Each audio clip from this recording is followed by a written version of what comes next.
Hello, everyone. As this is being recorded before the actual video starts, as it is now Wednesday, the 13th, as this was supposed to be uploaded on the 11th, on Monday, when this was being recorded after I watched the show here, the Noe the Best 2019 show. And my internet went out while this was rendering, and it's been out ever since, until now, so that's sucks living in a fucking world in 2019 with no internet for 2 days. It feels like you're damn near Amish, but here we're finally back to the regular world. And this is just wanted to make that reminder, just in case something has happened between Monday to Wednesday. Just wanted to tell everyone this should have been uploaded Monday. So sorry for the delay, but without further ado, here is the actual video, my review of the Sumo Hall 2019 Noe the Best show. So, hello everyone, and welcome to my review of the Sumo Hall Noe the Best 2019 show. It's here, fuck yes, and the show is now up on YouTube. I'll link it in the description. If you've not seen it yet, please do. If you want to get your thoughts on it before you hear mine, because this show was incredible. It was incredible.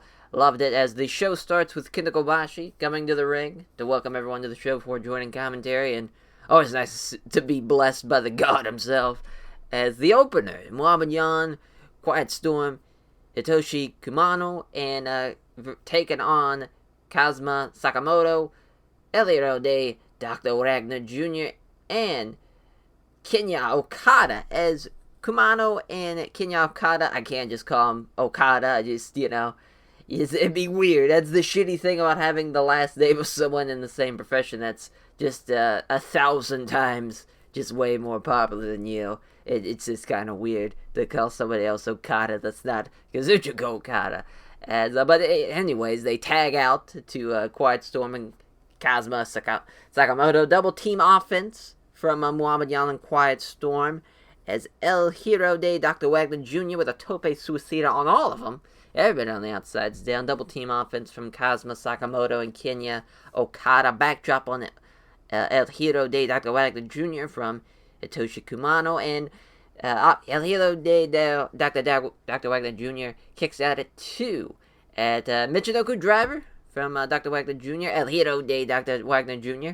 as Kumano kicks out at 2, follows up with a nice moonsault off the top rope, and he gets the win for his team. Decent little opener. I've always enjoyed Muhammad in the past, and I like El Hero de Dr. Wagner Jr. from what I've seen so far from him, and so they would have to do some dumb shit for me to not like it, that's for sure. As Akitoshi Saito and Noe, the former Dark Agents, taking on Tamon Honda and Mitsuyo Momoto. Now a match I was very looking forward to. Shout out all these motherfuckers. The son of fucking Ricky Dozan is out here, still going at it at 71. Mitsuyo Momoto, hats off to you. As also the side note, the fact that Ricky Dozan's grandson, obviously Mitsuyo Momoto's son, is named Chikara, which is unbelievable for all the reasons, of course, because, obviously Chikara, everyone's like, oh, the American U.S. Indie company. That, Chikara is based off the kanji, that means strength, so that's cool that his son is literally named after strength. Obviously, just as far as, that's cool. Hopefully he does well. I think he debuted 2013. I haven't really kept up with him recently, so hopefully he's doing well. As, I love Akitoshi Saito and Tamon Honda, so happy to see them here. Very happy to see them here. Saito's still rocking those sweet-ass black pants. Those kind of leather black pants all these years later. Still gives me hope as Mitsuyo Momoto and Noe start this off. Obviously, they do very little before Mitsuyo Momoto. Obviously, he's 71 years old. It is what it is as they tag out. As Noe tags in Saito and Tamon Honda and Noe have history in the past. They were All Japan, All Asia Tag Team Champions in 1999, 20 years later. As a double team attack from Dark Agents. I'm just going to call them Dark Agents, even though obviously they're not billed as that. They're just, still Dark Agents to me. As on Mitsuyo Momoto, they get booed, as they should. They're double teaming a 71-year-old man. That doesn't get more heel than that. As, take that, MJF, you cock. I don't know why I'd drive by attack MJF, but I like MJF. That was kind of weird, but don't mind me, as Mitsuyo Momoto with chops in the corner on a Noe. Mitsuyo Momoto ducks the layered attempt from Akiyoshi Saito colliding against Masaone Inoue as Mamoto does a roll-up on Inoue and he wins. Shout out Mitsuya Mamoto. He not only gets the win, but he took most of the offense from the, Dark Age. I mean, it's crazy stuff there. As, and you can't understate enough that he's 71 years old. And he not only did he pinned someone, he didn't get injured either in a Japanese pro wrestling match here in 2019. That's crazy in itself. As the next matchup 6-man tag, as Sakuraba, Hajime Ohara, and Nozawa take on Osamu, Nishimura, High 69, and Junta Miyawaki. As, obviously, fuck yes, Sakuraba, Nozawa, Osamu, Nishimura, High 69, Hajime Ohara, Junta Miyawaki, all are fucking awesome. So this is unbelievable 6-man for the undercard. I love everybody involved in this match. Sakuraba's theme still fucking slaps all these years later. He's the goddamn man. Nozawa and Osamu Nishimura start this off. That's words I never thought I'd mutter. And as far as talking about a real-life match, unless I was playing like Fire Pro or something. As Osamu Nishimura is still that dude. He gets a hold, escape from Nozawa, and he wants Sakuraba. Fuck yes. As both men fight for abdominal stretches until Sakuraba gets the best of it. Osamu counters into one of his own. They tag out the High 69 and Ohara, as High 69 is still that dude as well all these years later. Just incredibly underrated junior, in my opinion. He's been awesome for a very long time, very long time, and he's still very good here. He quickly tags out the Junta Miyawaki as he comes out like a house of fire too, and a lot of quick tags in and out at this point. Sakuraba with kicks in the corner, hell yes, as Osamu Nishimura hits an enziguri on Sakuraba.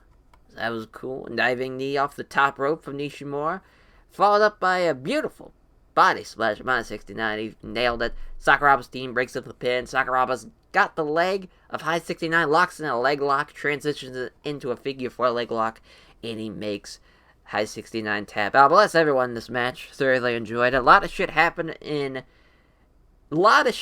has happened again in a real life match that would have only been possible in Fire Pro. Just so many different iterations there, and it's crazy. As Eddie Edwards, Atsushi Kotoge, Chris Ridgway, Machizuki, Minoru Tanaka, and Super Crazy, the Dream Team, Machizuki, Minoru Tanaka, and fucking Super Crazy. I love it. As Minoru Tanaka and Chris Ridgway started off, Ridgway tags out to Eddie Edwards. Tanaka tags out to Machizuki. Edwards lights up Machizuki with some chops. Eddie Edwards got some badass chops.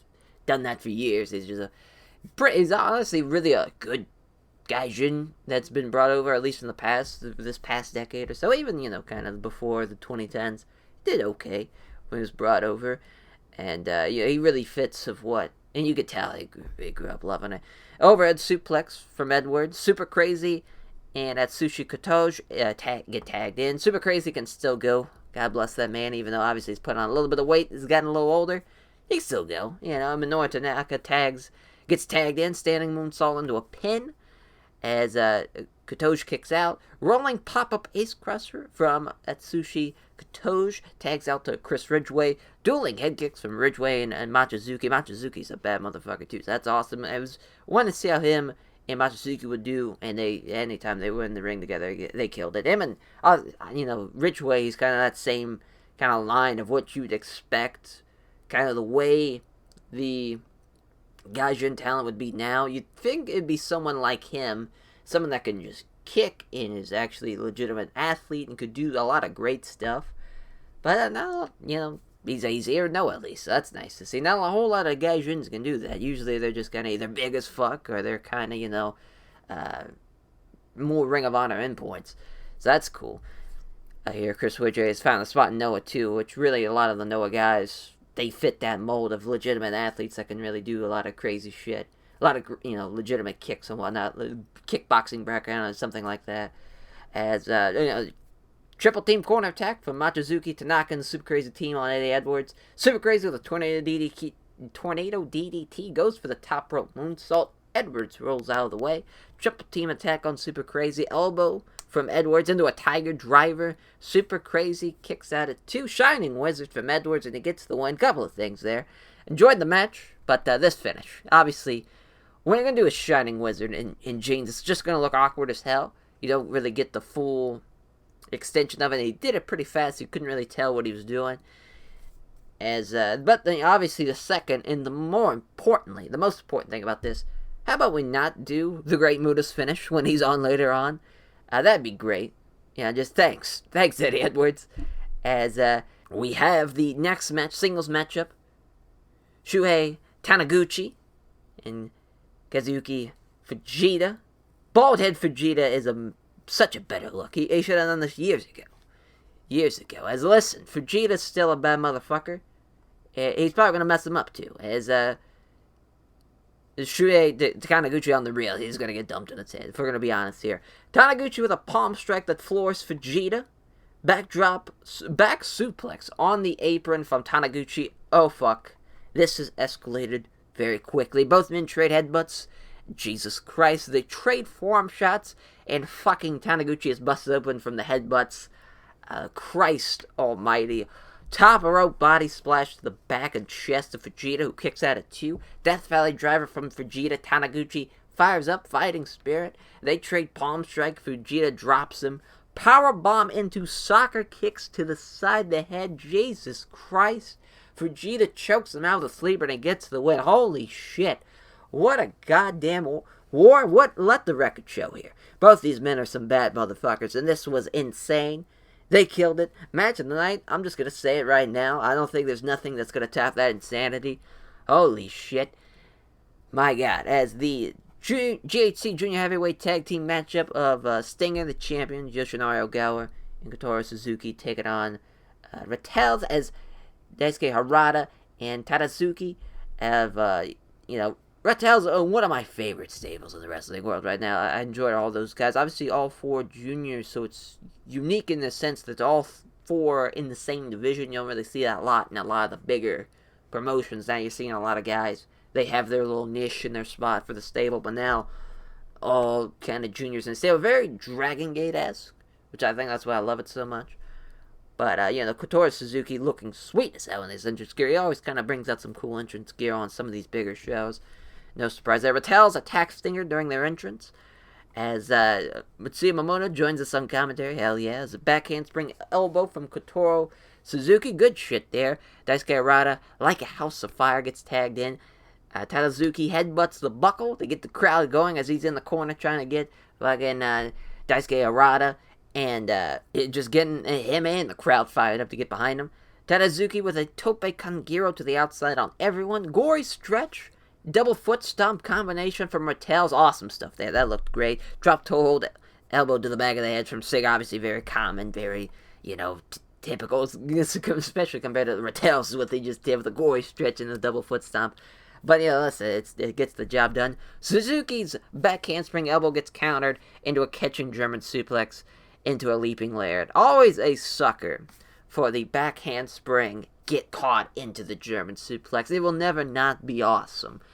As Tadazuki hits Outcast and he gets the win. New JHC Junior Tag Champs.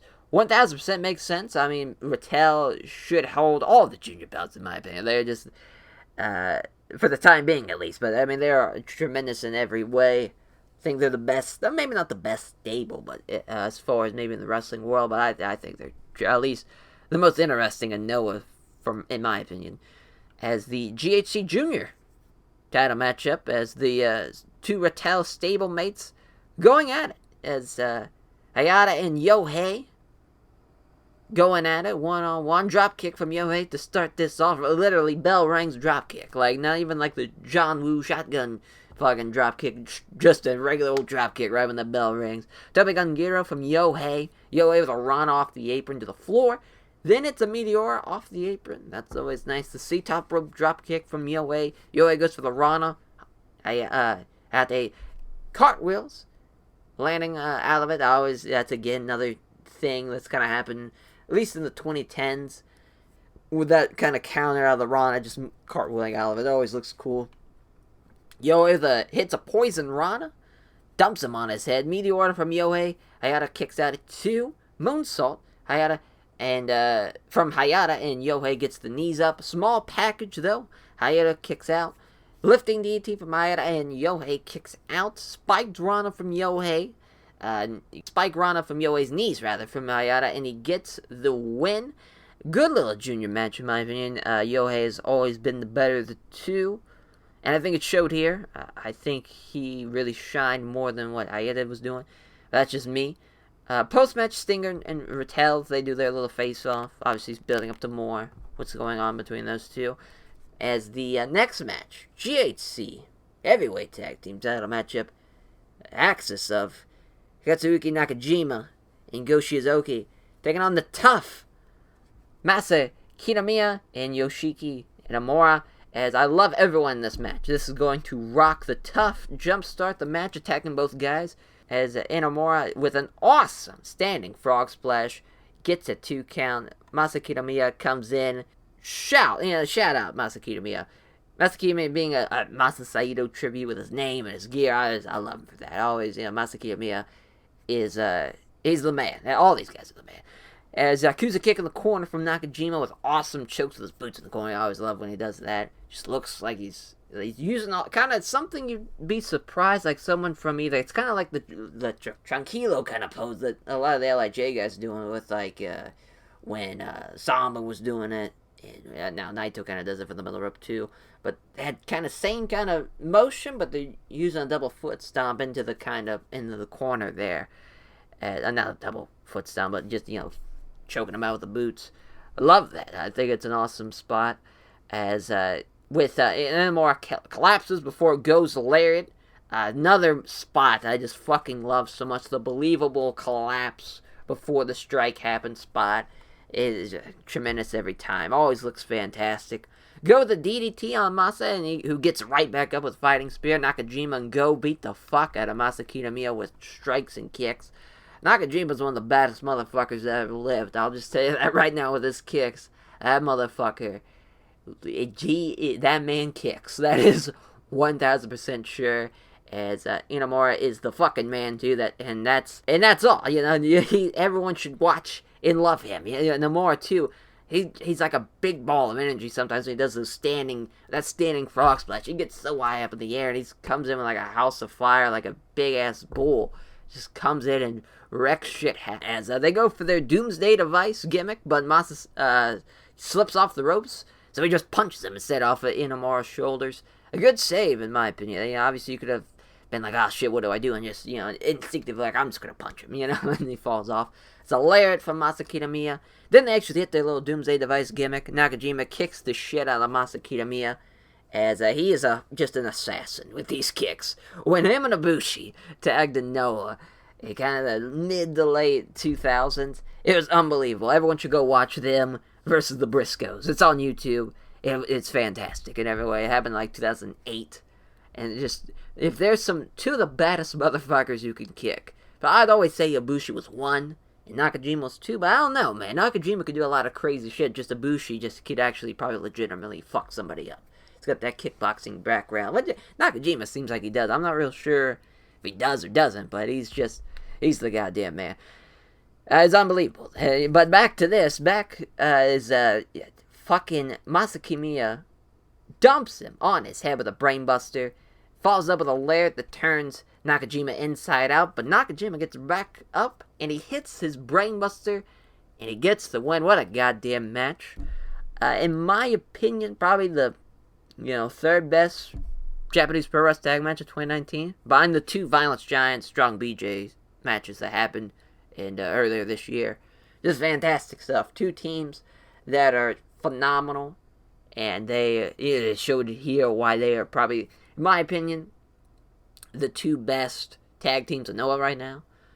They are fucking killing it. I think probably a lot of people, if you're new to Noah, if this is like your first showing of Noah here, I think everyone came out of that, it's like, holy shit, all these guys are incredible type of thing. As words can't describe, I think, how ready I am for this next match.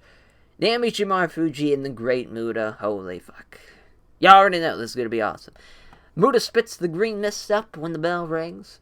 As Marufuji with a 10-punch spot in the corner. Muta goes to the floor. Muta grabs a chair from underneath the ring. Marufuji grabs the chair from Muta. Muta hits the Marufuji with a red mist. Oh, burning the eyes of Naomichi Marufuji. They go to the outside. Muta throws Marufuji into the barricade, then throws the ref into Marufuji. Fun little spot there. Then an awesome moment, they go to the commentator's desk, and with Muta holding up Marufuji was staring at Kobashi. That was just awesome. Beyond awesome moment there. They get back in the ring. Flash elbow from the great Muta. Still the best goddamn elbow in wrestling. Such a perfect snap before, even, before the knees, before the surgeries and whatnot. Every goddamn time, it's still, after all these years, it's perfect. Unbelievable stuff. Shinrun in the corner, goes to pin, and Muta green missed him to escape the pinfall attempt. Awesome stuff. He's got the fire extinguisher now from outside the ring. He takes out the ref with it. Muta can't seem to figure out how to use it. Pass. Muta, pass. Pull, aim, squeeze, sweep. Safety training 101, son. Come on. As Muta catches the kick into a dragon screw leg whip. Awesome stuff. Goes for the Shining Wizard. Marufuji hits the fire extinguisher on Muta as a question mark kick. And he just starts the kicking combinations off from Marufuji. Pins Muta. Muta kicks out of 2. Another Shinryu, and Muta kicks out of 2. Holy shit, I honestly didn't think he'd kick out. Marufuji wisely covers the mouth of Muta, blocking the missed attack. Then Muta shoots the fireball out of his hands while Marufuji's busy trying to block the missed attack. Jesus Christ, he's pulling out all the stops here. This great Muta hits 3 Shining Wizards, and he gets the win over Naomichi Marufuji. Fantastic. Honestly surprised Muta won. I figured no one would want to have the, Naomichi Marufuji winning. I'm sure Marufuji, when it was like, listen, Naomichi Marufuji, great Muta. He denied probably any chance, any possibility of beating Muta. And, because if you understand it, just as far as the respect levels, obviously, like if I was in Naomichi Marufuji's shoes, if I was a worker, my ass does not want to beat Jushin Liger, great Muta, Yuji Nagata, Satoshi Kojima, Akiyama, Sasuke, Ultimate Dragon, all the fucking legends. I go on and on. Too much respect for those guys. But that was awesome, though. Obviously very different than what probably... and especially, too, if maybe the first time you've seen Muta since the Madison Square Garden show, where he was in that Battle Royal, and looked like he could barely move at all. Here, you saw, obviously, with the surgery, he's a little bit more limber, obviously, than what he's been in the past with his shot knees. But this was, I think, perfect for what great Muta can do. Use the tricks, use the gimmicks that he can do. The fireball was a cool twist, and obviously the mist and all that. Awesome stuff. As the next match, the co-main event, to crown the first ever GHC National Champion, Takashi Sugiura, Michael Elgin. Let's all hope Takashi Sugiura murders him. And I swear to God, Michael Elgin, if you hit a fucking burning hammer in front of God himself, Kento Kobashi is sitting not 5 feet away from you, it better be the goddamn finish. No one better kick out of it. As Death Valley Driver on the apron from Elgin. As Northern Lights suplex with a bridge. Sugiura kicks out. Top rope drop kick from Elgin. Elgin, it's a Falcon now. He did the deal. He kicks out at 2. German suplex in the corner from Sugiura. Running knee in the corner from Sugiura. Forearm shots from Sugiura. Elgin fires up, hits him with an elbow. Gives Sugiura a German suplex. As into the corner. Gives him one of his own there. As a released German suplex from Sugiura, buckle bomb from Elgin, goes for the Revolution bomb. Sugiura counters into a Rana, locks in a ankle lock. Elgin counters that into a crossface. Sugiura counters it back into the ankle lock. Layered from Elgin, a buckle bomb into just a regular set-out power bomb. Sugiura kicks that at 2. Elgin goes for that fucking burning hammer in the corner. Sugiura lands on his feet, though. Rolling front neck chancery from Sugiura. Release German suplex from Sugiura, fighting spirit from Elgin. Hits a sliding lariat. Both men trade strikes. Awesome stuff. Sugiura hits the Olympic Slammer, and he hits another Olympic Slammer, and he gets the win. Well done there. Elgin, he didn't even hit the burning hammer, let alone let someone kick out of it. So that's a win. Win-win in my book. Shout out Sugiura. Like there's any doubt, the motherfucker's the man, As he gets the win. The national title is a good addition. Yeah, it's perfect for guys like Sudra, like Naomi Fuji, who are probably, for the most part, not in the GHC main heavyweight title picture anymore. Just as far as age, now it's kind of seeing a lot of what the new kind of ownership. Noah's kind of been drifting into the younger talent. Kaito, as you'll see with the main event, a couple of guys, I think Keno might be in his 30s, but Kaito Kiyomiya is like probably 23, if that. So, you see the younger movement. It's very much like what the IWGP Intercontinental title is when it's showcased, in New Japan. At least when it's like Nakamura and Naito have it. It's the same thing with, when Sudra and Marufuji have it. It's like a second heavyweight title. When maybe there's other guys holding it, it's like a mid-card belt. It's kind of, or it's floating between that. As a, GHC heavyweight title matchup, the main event. Kaito Kiyomiya taking on Kido. Fucking love Keno's theme. I haven't got to talk about it on the channel yet, and holy fuck, it's awesome. One of my favorite themes in the wrestling world right now. As Kobashi introduces the second version, the GHC heavyweight title for the main event. Title matchup, both men trade strikes. Start off, slingshot sunset flip from Kaito gets a 2 count. Keno hits a DDT on the apron, double foot stomp off the top rope to the back of the head from Keno. Kaito and Keno trade strikes on the outside. Keno does the rocking horse on Kaito into the barricade door. Really good use of the rocking horse spot. No one really does it anymore. And if they do it, it's usually on the bottom buckle. So that was cool to see used like that, a much more efficient way. Kaito catches the double knees in the corner from Keno and drops Keno face first on the top buckle from the powerbomb position. Dragon Sleeper from Keno. Kaito gets out of it. Kawada kicks from Keno. Tiger suplex attempt from Kaito. Keno lands on his feet. Double rope, double foot stomp from Keno. Kaito again kicks out. As Kaito with a sleeper suplex. Keno lands on his feet. Keno with a suplex with a bridge. Kaito kicks out. Kaito with a tiger suplex. Keno kicks out at 2. They palm strike each other to death. Keno with a head kick that floors him. Drop kicks from Kaito. A vertebraker from Kaito. Holy fuck. Keno kicks out at 2. Another tiger suplex from Kaito. Keno again kicks at it too. Crowd getting behind Keno as Kaito hits his 3rd tiger suplex, and that's all she wrote there. Kaito Kiyomiya keeps it going. Defense number 7. I honestly thought he was going to drop the belt here, as I'm always a big fan of guys with long reigns. Dropping to the guy who wins the round robin tournament. I think it makes that guy's win mean that much more. That's just kind of a personal thing. Kobashi presents the new belt to Kaito as what a goddamn show. Before watching, you knew it was going to be a great show, just from 5,000 people plus being on it, just from a business sense. But from a fan's perspective, obviously, holy fuck, that was an amazing show. As, we got the 2019 Marvelous Awards, they're coming up, and, but I'll just say it right now, show of the year, 2019, Noah the best, 2019, what a fucking great show from Pro Wrestling Noah, in every stench of it. I mean, just great stuff. Obviously, to me, it has a long time viewer of Japanese pro wrestling now. I love a undercard of nostalgia, and you get the titles and the kind of transition away from that. To me, you have a perfect combination of that here. You have the nostalgia undercard talents. You got Sakuraba. You got fucking Osamu Nishimura. You had that just straight up the classic, second tag match. All those guys in that tag match. And you have awesome stuff there. Also, too, with some talented guys, obviously, Anthony Edwards, Machizuki, Noe Tanaka.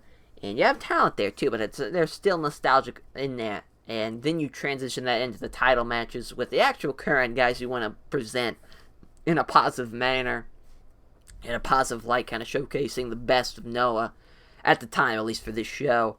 And then you have also, with Muta and Naomi Fuji, obviously the pinnacle nostalgic match with Muta winning too. You have so much great stuff too. I think obviously the match of the night was Fujita and Taniguchi, but I mean that was unbelievable stuff, phenomenal stuff. What a goddamn war! I still can't get over that. As the GHC tag title match too was fantastic, probably my second favorite match on the show. Just two great fucking teams killing it. Hopefully, obviously it's going to be tough for Noah to keep this up as far as business-wise. But I think they can keep this up in-ring wise. That's all I kind of... If you keep it up in-ring wise, I think the crowd will come. And right now, it's just... The world of Japanese pro wrestling here in 2019, I think New Japan... They've got the door open, though. It's not as... it's not clear-cut anymore as far as in-ring talent that's far superior. Noah's been killing it. All Japan's been killing it. Dragon Gate obviously has been killing it for a long time now. And you got DDT climbing up as far as drawing some pretty good houses. Big Japan drawing some pretty good houses. 1,000+ people. Hell, 0-1s, with Yuji Hino and Daisuke Sakamoto had a match where there's a lot of people talking about that. Japanese pro wrestling world right now in 2019, you have so much great stuff. I think the people are going to show up to pretty much anything now. They will show up to the show if there's, the talent is there. And the talent is there. There's so much talent right now in the Japanese pro wrestling world. And I think the crowd, the crowds are going to be coming in droves to see these shows, in my opinion, going into 2020. And ending out 2019 too, we still got, the rest of November and into December. But just phenomenal stuff from Pro Wrestling Now. I can't say it enough. As that will do it for my review of the Noah the Best 2019 show here at Sumo Hall. Phenomenal stuff. Can't recommend it enough. If you just were someone who didn't really care about the spoilers, listen to the whole review and just like, holy shit, I should watch this show. Definitely watch this show. Cannot recommend it enough. It was awesome stuff. Maybe if you're a new fan, maybe you wouldn't get the nostalgic kicks that I got from the undercard, but still, just from the Fujita Taniguchi match in the Noe Tag match with Axis and the Tough, and even the main event was pretty fun. It's just so much great stuff. I can't recommend it enough. As I will catch you guys next time. Take care, everyone.